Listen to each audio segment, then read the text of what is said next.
punishing can motivate anybody to adopt a positive change. You have to make them realize that today or tomorrow you have to learn this lesson in a hard way, because the world is changing, the globe is changing around you, and people around you, even you are not realizing it today, you have to realize it tomorrow in a hard way, that we cannot survive in these old traditional ways, because we will choke ourselves up one day. Number one, we will exhaust all our resources, we will pollute our country, our environment so much that we will not be able to breathe in it, and also you will lose your customers, international customers, because they are moving on they are moving forward towards these greener approaches, and they are not going to come to you for production if you are not adopting new technologies. So please differentiate these two people.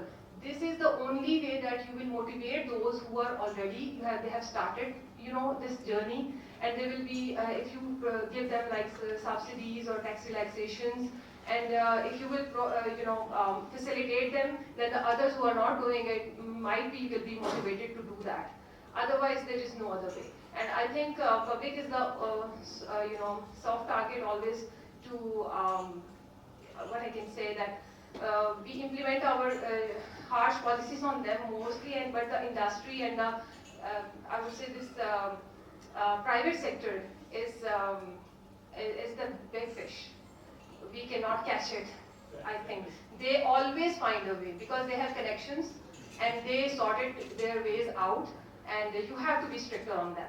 You have to make them realize that we are going to pay this irresponsible behavior in a very, very heavy way in future. Thank you so much, guys. That's all from my side. I think what Abdullah wants to say is that all these questions, maybe their conceptualization is right, but first we need to answer the question that why is it about culture, is it about lack of adequate penalties? What I suggest is we don't have much time. Let's focus on this. That what's your personal opinion that why we are not moving? Simple. Yes, I would like to. Only one line answer. Yes. We are finished with this. We need to start a campaign that green and lean manufacturing is the cost-effective solution. This will sell to the entrepreneur. Thank you. Yes, this is the only way. To me, first of all, I'm so obliged that you gave me this opportunity. I've learned a lot. To me, this it's very complex and it is very broad. But to me, it's something like an endeavor to internalize the negative externality. So you have to be mindful of incentives and disincentives both. Voluntary probably won't work. You have to think about the mix, and you have to be able to identify and measure the agents to which direct and indirect benefits will accrue through adoption or through non-adoption, to create the incentives and disincentive structures. And then you have to think about the agents: industry department, ministry, PSQA, EDB, central bank, culprits, PBS. Well, we don't ask you about the data-related questions today. You are a guest performer for the next session. Sajid, Amin.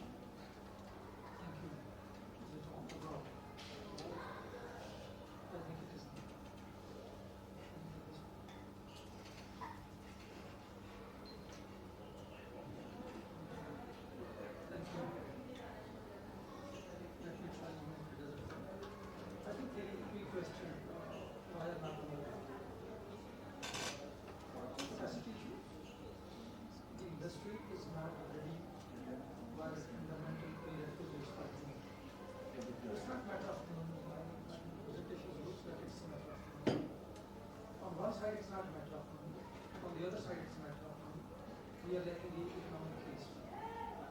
So capacity issues, lack of case, economic case. This is where it is the money issue. If I am a businessman, I don't mind the benefit of the society, the benefit of the country. I think framing, the one problem in generally with the greening or greening of the climate change we are making it cost benefits. We are putting it as a morality issue. I mean, one way we are talking since morning that volunteering is not working. But at the same time, one of the key policy pillars, it seems to me, is again a moral issue. It's greening, benefit for the society, benefit for the country. What is for me there as a businessman? So I think the second problem is the lack of economic case that we have to build for greening. And lastly, I think the production structures that we have in the country. I mean, it's 70 years of investments that we have made. It will take time to change those production structures. If we don't care these three things, we can make sort of good moral statements, and that I think is the problem. But last point, the ground I think is ready to at least start this discussion, start this journey. Three key alignments I think that we need are coming in place if we see in this economic transformation plan that government is bringing. Industry is getting a focus, again, that if you have to produce job, if you have to have a sustainable economy, it's the industry, manufacturing industry. So this is where the focus is now. Green energy is a focus now. I mean, from the PM office to you see all the action plans, the individuals. So green energy and potential is there. Pakistan is one of the highest speed converting to solar energy, though it comes in voluntary. It's not a voluntary. This shift is involuntary actually, because we didn't have any energy if you go 4 or 5 years back.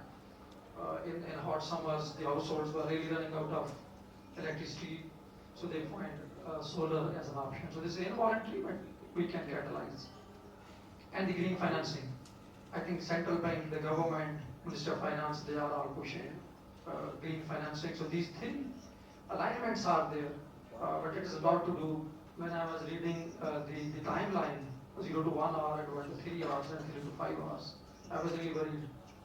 It's very, exactly yes, it's very vicious to change production structures.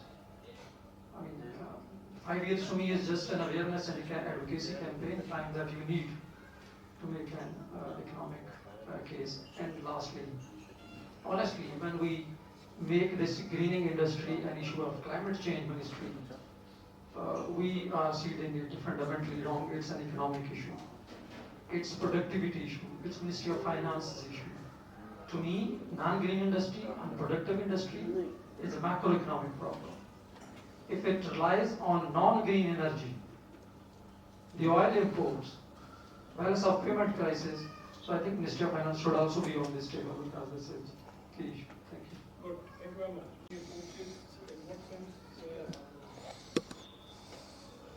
In what sense voluntary comes into the kind of morality that is being discussed here, but really appreciate your points. Framing is important.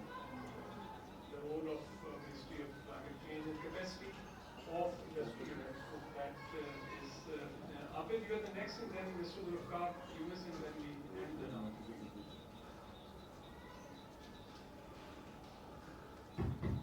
Thank you. I feel the word need was used a couple of times, and I don't think the industry feels the need to do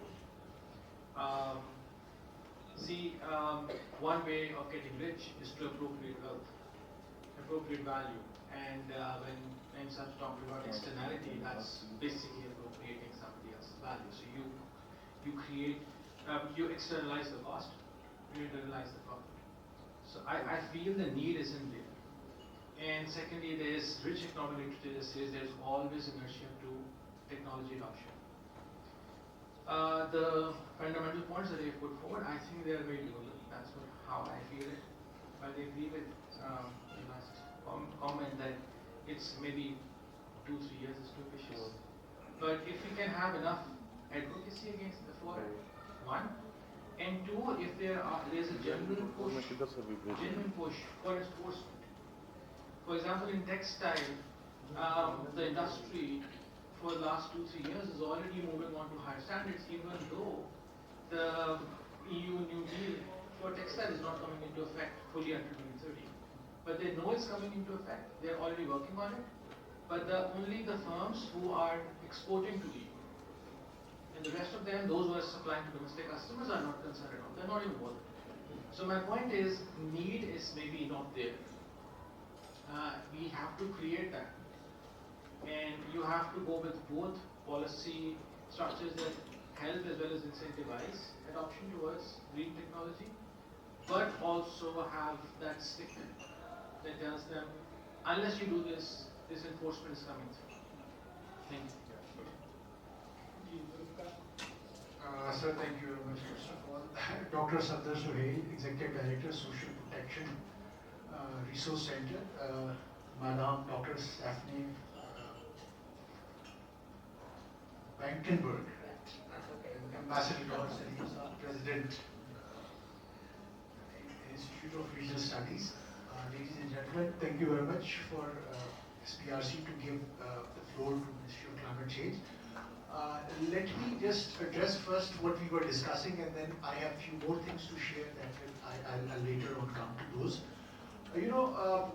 The government is a facilitator, is a regulator, but it's the engine of growth or the change has to come from the industry itself. We have to change the lens of the industry. As Dr. Sadr Suhail just mentioned, the greening is taken as a stumbling block, will add to your cost, will slow the processes from the industry point of view I'm talking about. So we have to change this lens. Actually, if you green your industry, and why climate change, why it should only be finance, but I think it should not only be finance, but all the ministries related to industry, including finance, including our external affairs, Ministry of Finance, Foreign Affairs, also part of this whole exercise. But the climate change adds its own, aspect, which the lens from where climate change ministry is looking at the world, and that is that you might be knowing about the CBAM, which is there now. It's reality. So any export to European countries had to meet the criteria this CBAM is now bringing us. At the moment, there are fewer industries by 2026. Then will be more in 27, 2030. I think all of the export would be part of this. And CBAM is for Europe, but then we will have similar schemes for ASEAN countries, where exports are there, Middle Eastern countries, to Japan, Canada. So all these countries will ultimately, there is a need from our industry to actually realize this.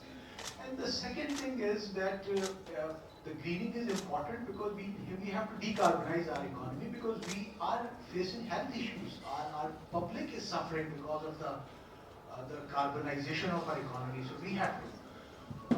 What Ministry of Climate Change is doing now, coming to that, I think some of the things that we have started is, one is we just discussed about the green taxonomy. So the taxonomy is important. Pakistan's green taxonomy is important, and Ministry of Climate Change with the State Bank and Ministry of Finance, we are very actively working that maybe we publish our first version of the green taxonomy for Pakistan by April. And what will the taxonomy do? As you know, State Bank has already green lending guidelines. State Bank is encouraging private banks to fund projects which help greening the industry. So I think the private financing is now the solution. I'm the Additional Secretary Climate Finance. I'm also, interacting very frequently with World Bank, with IMF, with ADB, GCF, GTF, Climate Investment Fund, and so many other adaptation funds. So regularly, our basically daily kind of job is this too. And the message we are getting from all these development partners, investors, or donors is that the grants will no more be available in future, in near future. At the moment also, the portion of grant has shrunk a lot. So we have to come for other solutions. We have to do things on our own. And for that, in the Ministry of Climate Change, with the Ministry of Finance, we have just started mapping out our own green investment. So let me also share that in the budget 24-25, the last year's budget, we have our own green investments to the tune of, if you convert it to $1.68 billion US dollars. This is only our regular budget where we are investing in our green. So we are doing our bit also, but we would like now the private sector to come forward and also do their bit. And as Dr. Sadr Suhail just mentioned, it's not a stumbling block. Greening your industry will, in the long run, not only benefit your workers with a cleaner air, with a better work environment, but it will also help you get more business in future, because the way we are heading, so that is important. So I think with the green taxonomy there, we are hoping to unleash a huge potential of the private investment that is still tapering, is not there. We will have that very soon, and that will also be a catalyst for greening our industry. On our part, we are also working, because our SOEs, state-owned enterprises, has a huge footprint. They are big 80 companies, so we have started with two major SOEs. One is railways, so railway industry is all about Pakistan Railway, So we have started, with the help of Asian Development Bank, we are trying to capture the carbon footprint of railways and National Highway Authority. If we talk about road sector, so NHA is the biggest player in that context. So we are trying that. Maybe we figure out the carbon footprint of these two entities, and then we start net zero journey of these two industries. So we are just at the very initial stage of discussion with these entities, but we hope that once these pilots are done, we'll go for other SOEs to be green and carbon neutral.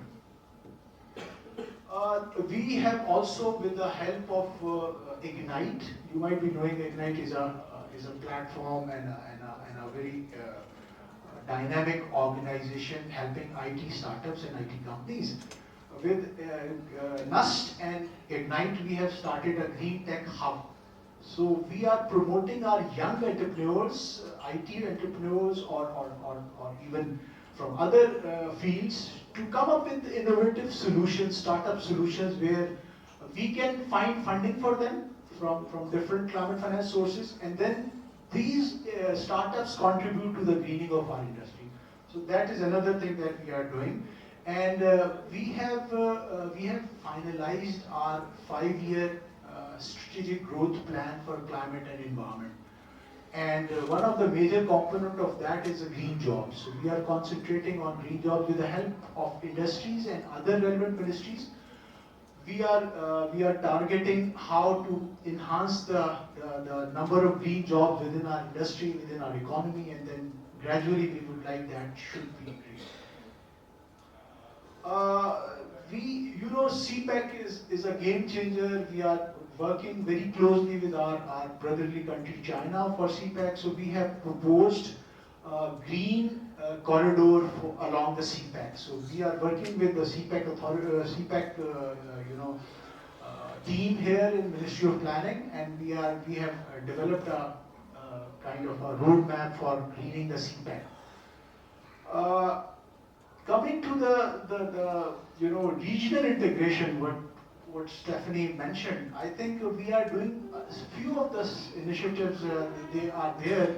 One is that we are talking to our regional partners for climate data bank of the regional country, so that these heat waves, these floods, these other calamities, before they arrive, we have kind of a resilience in our communities. We use that database, we use that information collectively within the region to address those disasters effectively.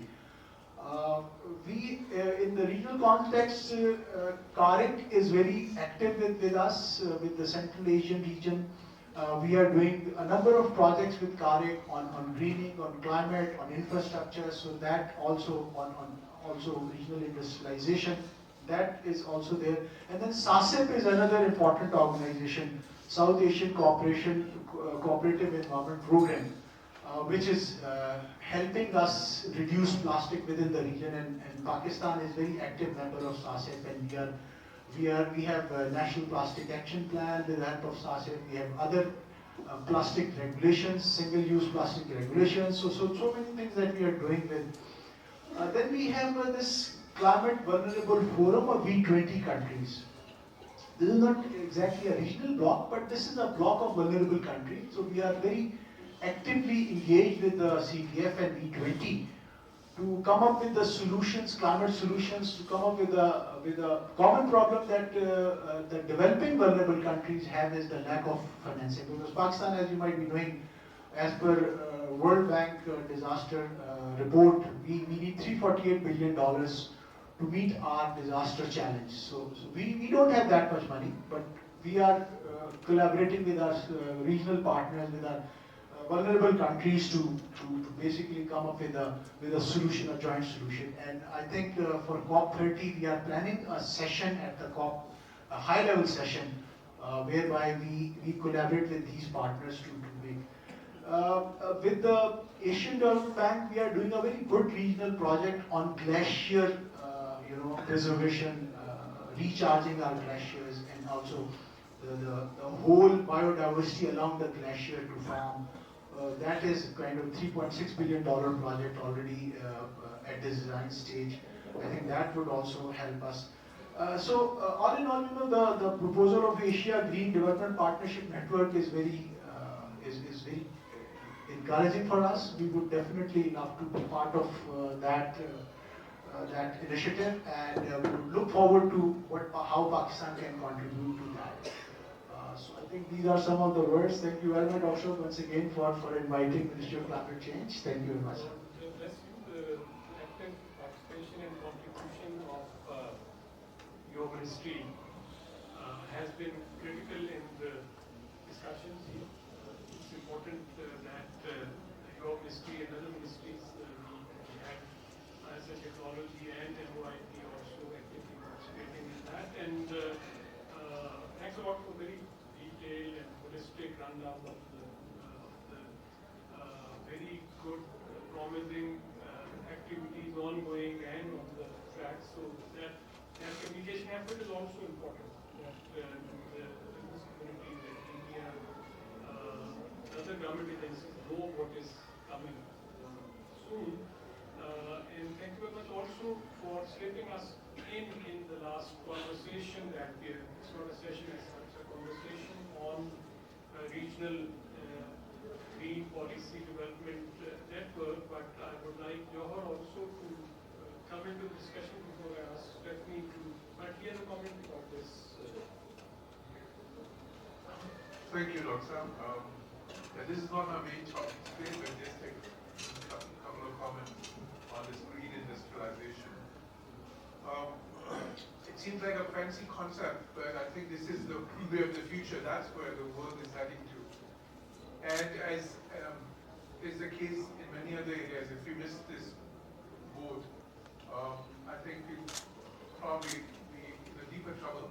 Already Pakistan, as we all know, in terms of economic indicators and in terms of human development indicators, we are a pillar in South Asia, which is one of the least developed regions in the world. So I think there's not a lot of space for us to alter anymore. When we talk about green industrialization, we cannot forget the energy mix in Pakistan. Our energy mix is a disaster, I must say. And it's so sad because when I was a child, and probably many of you, our energy mix at that time was much better, much cleaner, much more economical. And instead of improving upon that, we have now an energy mix which is mostly thermal. And not only it's just it's thermal, but it's actually bad thermal. Coal, also, like the imported fuels that we use. And we don't really see, now we see a lot of micro solar coming into play. But unfortunately, we really sort of, we've messed it up, the energy mix and the way we produce our energy. Because now we have an excess capacity on the one hand, and we are making this huge capacity payments. Unfortunately for a country which cannot really pay these type of billions of dollars a year. On the other hand, now people are compelled to produce their own energy. Similarly, if you talk about other industry, the industry has to be incentivized. Unless you incentivize the industry, why would they go for greener production, which would probably be more costly? So the government, as a regulator, has to come into play. And of course, there will be a lot of international cooperation available in this regard, but again, the coordination has to be with the private government. The private sector, which is now increasingly getting used to working without the government, can also play a major role. I would say, for instance, in certain areas, what you see is greener industrialization taking place because of the compliance issues. What are the compliance issues? Compliance issues are that a lot of countries which are importing your products, they will not import your product unless you meet certain standards. So see, that is an incentive. But we have to create more and more domestic incentives as well. And perhaps I'm not an expert in this particular area, I may speak in the next session, but I would say the biggest need that we have, again, and that is one of the things that we miss and we lack most in Pakistan, is a coordinated strategy. We do not really have coordinated strategies. And number one, we need to have that. And then we are really bad at implementation as well. So that is also something that we really need to focus upon. Once we have a coordinated strategy, how to implement that. I'll just stop here and sort of, give back the floor to Dr. Zafar. Let's look forward to the next session. Excellent comments. Thank you very much, Jauhar, for summing it up as a moderator for me. He's done it for me, so I hand it over now to Stephanie to start this conversation with comments from Dr. Naeem, Zafar, Mr. Sajid, Amin, and Mr. Zulifqar Younas before we end the session formally. All right, thank you very much. Just for the technicians, there was a power, but I think we drop it. We're a bit out of time, and I can just summarize what we want to do, so we don't have to be staring at the screen. Now, the point here is to bring in the question and the discussion about the role that can be played by regional cooperation in many of the issues that we have been discussing. I said at the start yesterday that the focus of this project is for national strategies.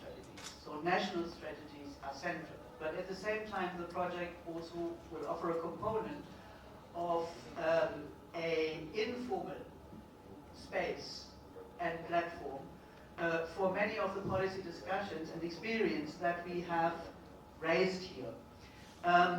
We all know, first of all, from the point of view of the substantive topic, that is greening of structural or industrial transformation. So we're not just talking greening for the sake of it, we're talking of greening as the first objective of everything. We're talking greening as integrated part of industrial policy. So the big issue here is industrial policy and modern industrial policy. Now we know though that this is a collective problem at the global level for some environmental problems that are inherently, like climate change, are inherently have a global impact.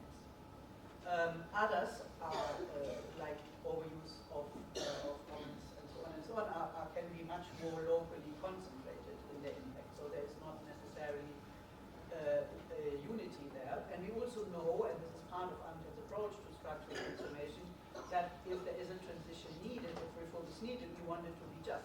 It isn't currently. We know that the impacts in countries very differently from their actual contribution to that as a source of, say, climate change, for example. And that has come up.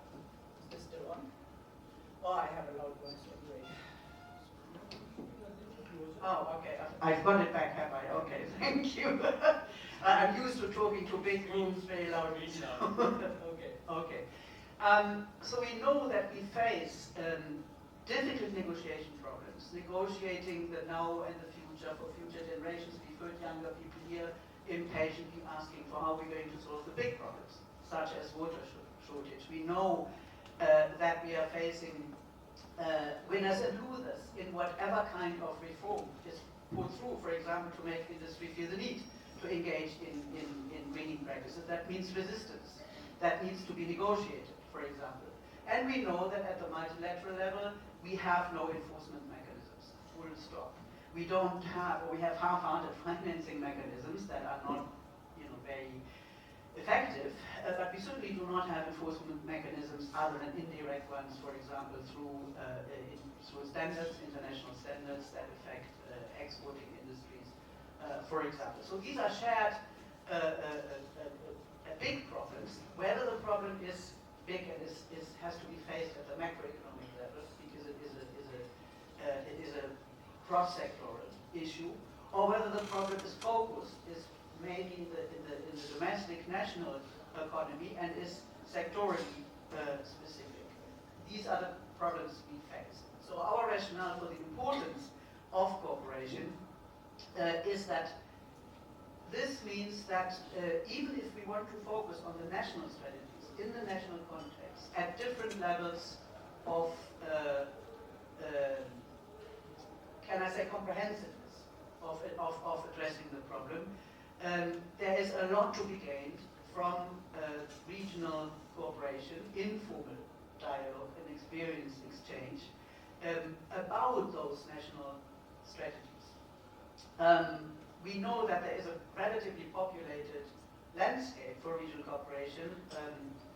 Mr. Zulifqar has mentioned some of those. I had the slides with what is going on in South Asia, Central Asia, etc. I won't repeat it here.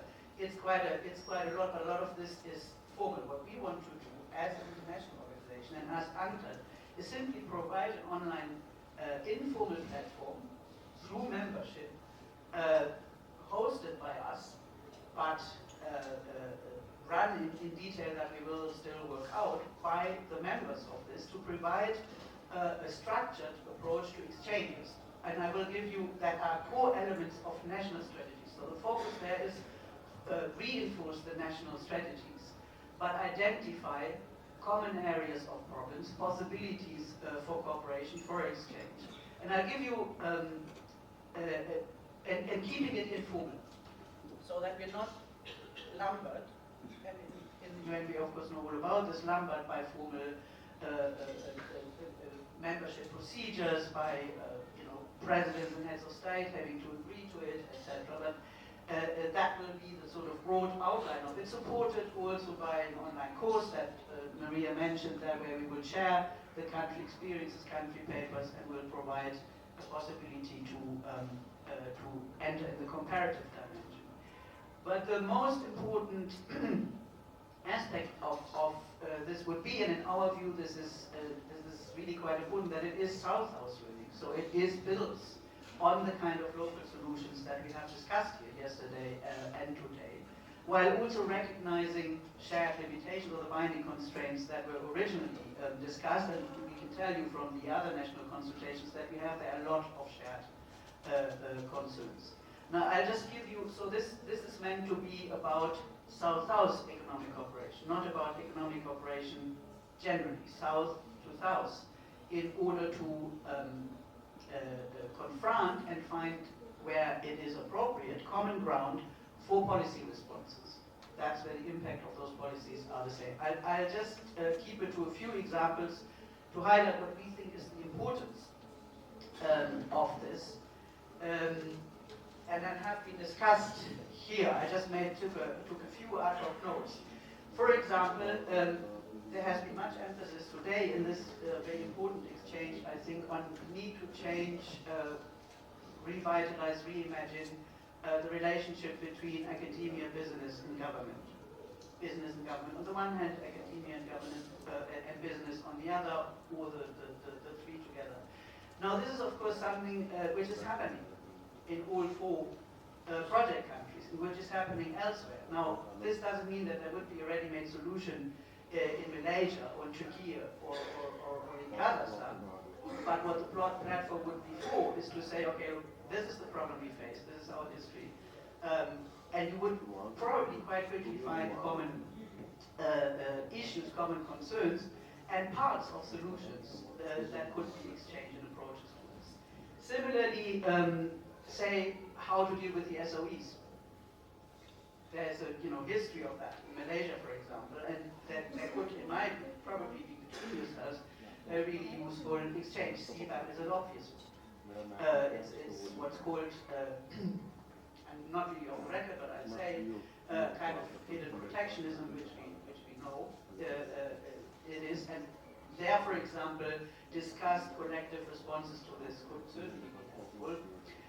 Another one is, that has been mentioned here very often, PPPs, public-private partnerships. Now, there is a wealth of experience, and the only thing I can say on it quickly is any belief that this is a tool per se that is going to work is mistaken. PPPs can be anything and nothing. All that matters is how they are designed, and that has to be in the national context. But there's a lot to be learned from other countries that face similar issues of green transformation as to what all can go wrong and how, what is a workable design, for example. So very specifically, concretely. I have to say, if you expect private financing somehow miraculously to explode, the World Bank should know better in terms of that this is not what has happened over the past 10 years on a number of developmental projects. So you will have had, what has happened is that private finance has gone to already relatively low risk, highly developed, high-tech projects in specific countries, but it hasn't supported the SDGs, it hasn't supported green transformation in a broad sense. So I'd warn of the expectation, and then of course it's a matter of what private finance. Is this, real economy FDI? Is it speculative finance, so-called hot finance, etc.? So there are many, many issues which countries have a lot of experiences with, and where an informal exchange of how you could have guiding policies to achieve what is emerging here as a proposed framework of a particularly sectoral and production-centered, so to say, approach here, and that might be different in other countries, where such a platform could help to put things into context, pick up specific, say, for example, design proposals, policy experiences, to improve the national strategy. So this remains focused on the national strategy, and not on, some larger idea of developing regional strategies more broadly, which we think is a bit is a step too far at the moment. But that's the idea. That's the proposal. We're working on a concept note that we will share. We'll have a regional meeting in China in July, to which we then have to see, that we get a good delegation from participants to this consultation together, that in this case, for example, represent provincial as well as federal and industrial concerns.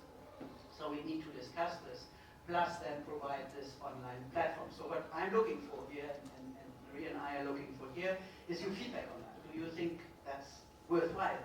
Is there anything that you would specifically suggest how this should be designed, how this should be taken forward?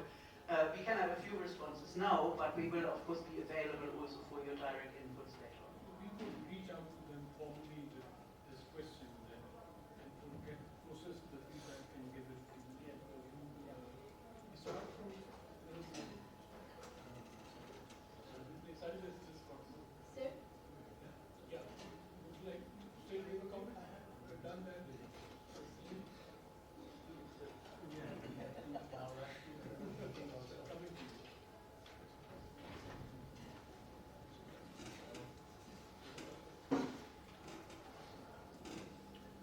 Yes.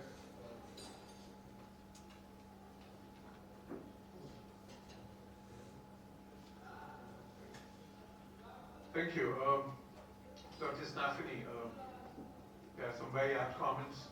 Thank you. Dr. Sadasuhel, Zulifqar sir. It's good that Zulifqar sir is sitting next to me, otherwise you get intimidated by the company of all the doctors. Okay. So regional partnerships and cooperation for green development. I think if you look at Asia, which is now the continent with the biggest GDP in the world, and some of the largest countries in terms of GDP as well. China is there, Japan is there, India is there now, South Korea, and other emerging economies as well. We see a lot of regional integration taking place in Asia. ASEAN is a great example of that. Probably the closest that we see to the European Union itself. Then there's our RCEP, Chinese are trying with this Belt and Road Initiative so far.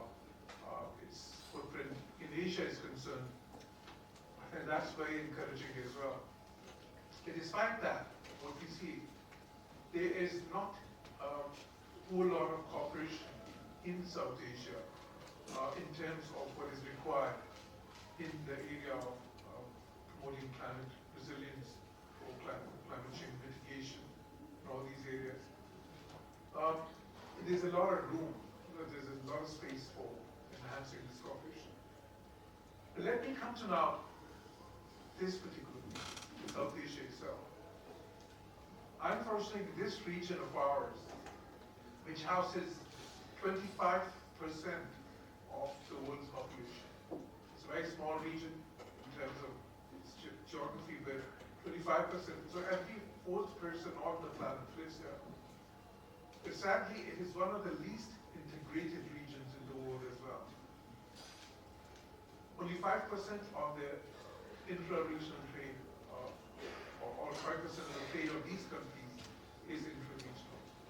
Similarly, if you talk about other indicators of connectivity, you see literally at a dismal level. And why is that? Many of the problems are political. Of course, we all know in this region that a lot of countries do not really get along with each other. I wouldn't really dilate upon those political problems, but they're very much there, and they very much discourage integration of all kinds. Then again, the capacity issues, as I mentioned already, is one of the least developed regions of the world. The issues in terms of the possibilities of coordination of policies, and sometimes issues even in terms of understanding each other seriously. Because all the countries of the region, their legacy of the British Empire, and speak similar languages, or at least English is spoken in all these countries. But their systems are still evolved in different directions in many ways. So what we see is that in terms of cooperation in this particular area, the footprint is at best very tenuous. But I see it both as a challenge as well as an opportunity. And why is that? Because I see cooperation in climate change as a low-hanging fruit. And why do I say that? That is because the countries will have to cooperate in this particular area. For instance, the problems that we face, you all hear about some of the most polluted cities in the world in Pakistan and in India. One of them is Lahore. Now Lahore, when you talk about the pollution in Lahore, the quality of air index of the smog that we face there, a big part of that problem lies across the border. And how far is now the border from Lahore? It's practically 5 or 10 kilometers, because Lahore is expanded so much. Similarly, other problems we face, the melting glaciers, for instance. It's a common problem, water scarcity. Other issues of climate change, for instance, in terms of preparedness for climate disasters. If we are going to have floods, which Pakistan did in 2022, all our rivers are integrated. India is upper riparian country, we have lower riparian. And other countries in the regions are integrated as well with each other in these terms. So I think that there is no other way but to cooperate and coordinate. If all these countries have to move forward in terms of climate resilience. What I see is that there's a great need for that as well, there's a great potential for that as well, a great possibility of that as well, and that could actually translate into other areas then. Once they start cooperating, the region starts cooperating in this area, that could translate to more connectivity and possibly more trade. Now, lastly, given the time constraints now, I'll move to what the UNCTAD can do with that. I think the UN agencies, the international bodies such as the UNCTAD and primarily UNCTAD itself. Number one, because these countries don't talk to each other. So you can provide a platform for that. You know, basically you could be a communication channel, number one. The second is capacity building. I think there's a great need for that in all these countries. If they need to cooperate and coordinate, they do not even have the capacity for that. So for building the technical capacity, for building the institutional capacity, UNCTAD could help there as well. And then UNCTAD has its presence in all these countries. So it is one sort of, like other UN agencies as well. Being present there, they're very familiar with the challenges that the countries face sort of, together, and then with the challenges that the countries face individually. And that is why I believe that UNCTAD is in a great place to help all these countries move towards a more cooperative framework in this particular area, which could be actually the starting point for instituting greater regional cooperation. This region is lacking so much. So I'll just stop here in the interest of time, and of course, I'm open to any comments and questions. Thank you.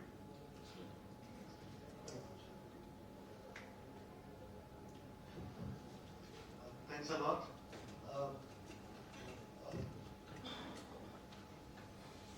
With the discussion I had, and especially after listening carefully to the presentation made by Dr. Amjad and the policy landscape, which is kind of a saga of the failures, well narrated by your brother colleague, Dr. Stabdar, I feel that I'm more educated and my ignorance is lesser compared to the situation when I entered.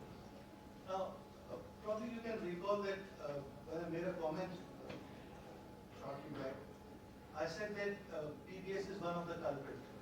And let me tell you that why I said that and why it is relevant to failure or the suboptimal results of the various attempts in which we try to make industrial policies. Climate, I see, is one of the attributes, one of the key features which any industrial policy should have. And then when I think about clusters, housing categories, finances, teamwear, and all things we usually think about, exports, value chains, so forth. See, first thing, it's not that, to me, it sounds like a general equilibrium problem. Sorry to those colleagues who are not coming from economics background. When you start thinking, you feel overwhelmed that, oh, I should not stop it here, I should move a bit more, stretch myself and include this. And eventually you reach a place where the whole thing starts looking like a godly act. And you feel that, okay, I just can get intimidated and cannot do much. So you have to stop somewhere. But in order to have a clear understanding, first of all, you should have the number of the polluters, number of the industries, and the ways in which they are creating that negative externality. Because if you cannot assess it, you cannot quantify it. If you cannot quantify it, you will not be able to put any taxonomy of incentives or disincentives.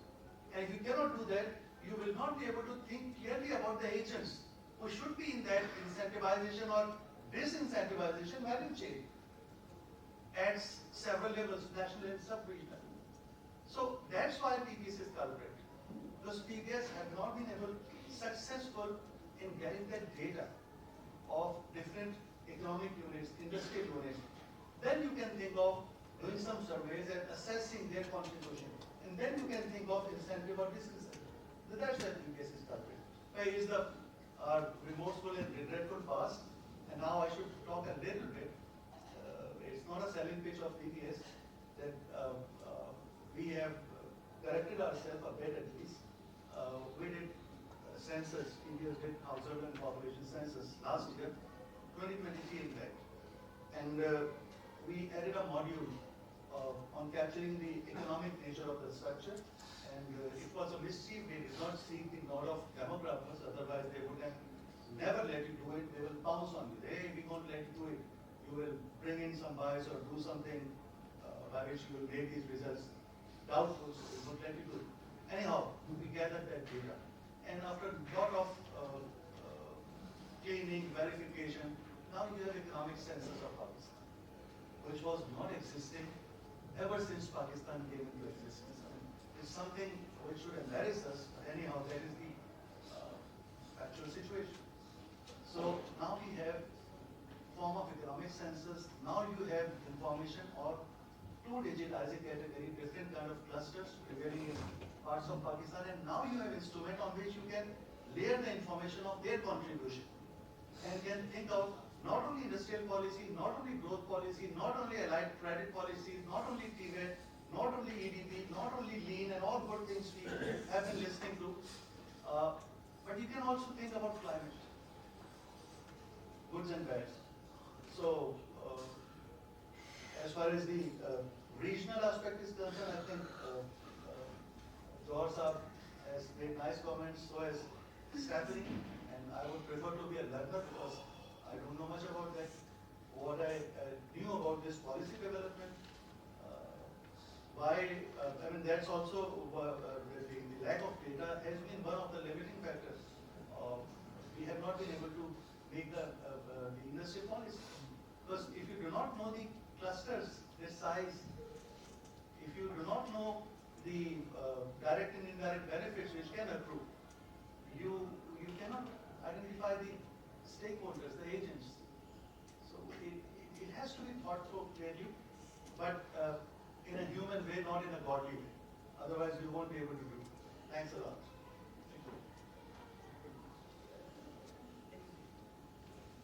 Well, thank you very much for those comments and feedback on what we need to keep in mind. I'm told that since people are starving probably and we are really over time, we will drop the question and answers here in the room a bit unfortunately, but I wanted, apart from our very sincere thanks for 2 days of very stimulating discussion that we will take home, including if they read on the regional component of this project and the shared endeavor. I wanted to also share with you the possibility of providing feedback to us. Actually, that is something which is quite important to us because we are answerable to our UN masters who could learn a lot from our discussions here in terms of having to reimagine bureaucracy, for example. So we would very greatly appreciate it, but it's also for us. It's not just for them. It's also for us in the first place. We would very greatly appreciate that, and we will share the survey via the SPRC and via SAFTR with you. So that will be very helpful, and there will also be a part in it in which you can express your interest in further regional discussions so that we can be in touch with you directly for a regional meeting in China, to which we will invite participants from the project country, but also from other countries in the way that has been suggested here. So UNCTAD communication channel in South Asia is well taken note of the capacity building aspects of it, but a number of possibilities that are open for development in this kind of informal setup, and emphasis again is on informal for both freedom as well as relevance of it in future. So we're doing the same in other countries to collect the inputs on what really would be useful regional cooperation for these purposes on industrial policy and on the greening aspect of it in a very practical sense. That has also dominated, I think, our discussions of these two days for the green or a joined up framework, an implementable framework for green industrialization transformation. So allow me to take this opportunity to thank you very warmly, wish you a very enjoyable lunch, thank the SPRC for brilliant support, initiative and driving force in this, including the support team, Alish, where is she? Thank you very much. Thank you very much. And I very much hope we will stay in touch. Marie and I will move forward, planned previously to join the Ministry of Climate Change shortly, so we'll probably be, unfortunately, leaving very soon, but I very much hope we will stay in touch, and feel free to get in touch with us from UN. So thank you very much. I just 1 minute for expressing my gratitude, starting with and the guests of this session, as well as the guests of the previous session, moderators, speakers, presenters, and participants, students, and my own team, Zulifqar, has been wonderful with Ajra and Laluna also, and the student volunteers that we had from UNT, from NAS, from ITU. Big thanks. I'm really personally on behalf of SPRC, we are happy and satisfied, and as Stephanie has expressed also that we are all very happy on 2 days of very substantive discussions. We will take it forward as a cause wherever we would be able to put our contribution. We have taken it as a cause right from the beginning, and we would continue supporting your initiative. So with this, I thank again everybody, and I thank Bagla Hotel also for making excellent arrangements. And let's go for lunch and continue with the conversation.